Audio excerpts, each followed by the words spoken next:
Good morning. For breakfast, we've got steak and eggs here.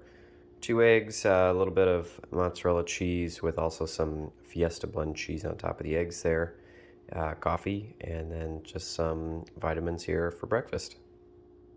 All right, good morning again, everybody. We're on our way to the gym here on Sunday morning before church. Going to do a quick kind of like light legs and abs session. Maybe a touch of cardio depending on how much time we have. But update on mood, I feel pretty much back to normal. Feel good today, which is good. Energy levels feel great. They felt great the whole time. How have you felt through the whole process, you think? Fairly normal, I suppose. I'm always pretty moody, so. Well, there is that. Yeah, I think just looking for the rest of the day here.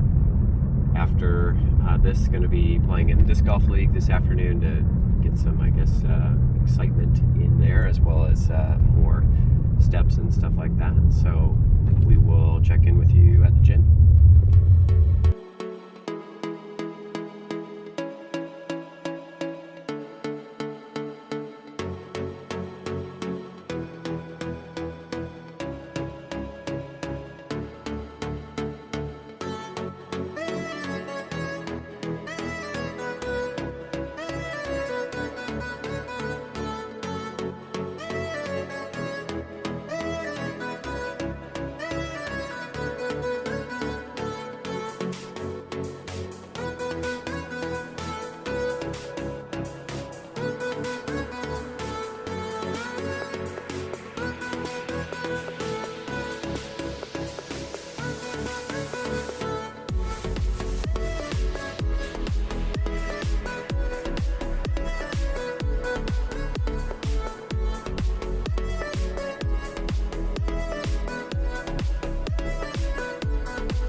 You came and broke them down. You broke them down. There were chains around us.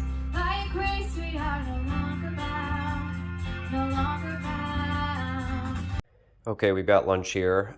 Pretty much on the way out the door here for disc golf, so I don't really have time for a full meal. So I've just got 4 hard-boiled eggs here and 2 glasses of whole Fairlife milk.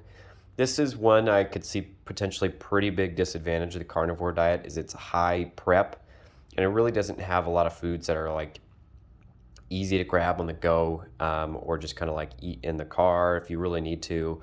I mean, yeah, the options are very limited. So, gonna have this lunch, and then we'll do a little bit of a check-in also at the disc golf course.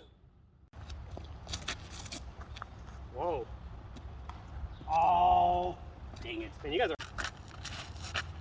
Now play. Did he just sandbag? I think it's 4. Oh, the new T-Bird. Ooh, that one's pretty stable. Come on. Uh-oh. 3 attempts at that. Yeah. We're not going to need it. Okay, for dinner we've got 12 ounces of a Italian seasoned slow cooker pork shoulder roast with some Parmesan cheese on top. Also got the nightly glass of wine there, pardon the messy table. And yeah, we're both still pretty hungry, to be honest. So we're gonna dive into this. So wanted to do a end of night recap here. Yes, I am wearing the same shirt as yesterday, so I'll get that out of the way right now. But yeah, weight basically dipped back up a little bit, which is I'm a little bit surprised about, to be honest. Back to about 140, so that was worth note. Another thing I noticed when we were eating dinner tonight, really good, really delicious, enjoyed it, but it was just because it's just meat, there's no palate cleanser, and it's nice to just have sometimes some foods where it's like you can take a few bites of something else to cleanse your palate, like even a pickle would have been great with that meal, something like that. So that's just one comment there. At the end of this, I'm going to be doing a recap just in general of the diet, what I feel are the pros and cons. I do feel that there are some advantages, but ultimately, spoiler alert, am I going to recommend this to do this at the end of the day? And the answer is going to be no, because I think there's so many better alternatives that you could do for this. So, and last but not least, we had a question about staying consistent with, I guess, workout routine when schedule is variable, when stuff gets hard, when it just seems like the minutia kind of gets in the way. And the first thing I found to be successful at that is just planning ahead. Between Lexi and I and her work schedule and us going to the gym, a lot of times it is variable whether or not we need to work out in the morning, after work or skip a day. And I think connecting that with a specific goal that you have per week, whether it's going to the gym 4 times a week. So if you understand, hey, there's going to be 2 days I have that are really busy. If that means I have to work out 3 days in a row after that, I'm going to make it work. Or if, I normally go to the gym in the morning, but I can't because I have a meeting this time, then just work around your schedule or try your best to maybe do it in the evening or make a couple exceptions there. But I think in conjunction with that, again, kind of like I mentioned, you want to make sure that you're setting realistic and obtainable goals. I think it's very human nature to try to go really aggressive really quickly, and find that it's tough to adhere to because of that. And last but not least, I'd say making it a habit is where you're going to find the most success with that. So, for example, there are times when I wake up in the morning. Actually, most mornings I'm like, oh my gosh, I do not want to go to the gym. It's just not one of those things that you want to do, especially if you go in the morning. So to make it work, I mean, I pre-pack all my clothes in advance, set them out, pre-prep my lunch the night before, really get everything set up in such a way that like I have to get out the door to go do this, or it's going to feel like not only I'm letting myself down, but it's just really becoming habitual at this point. So I think the more things that you can set up in place to make it successful over the long run in that category is when you're going to see the most success. And that's arguably true with diet too.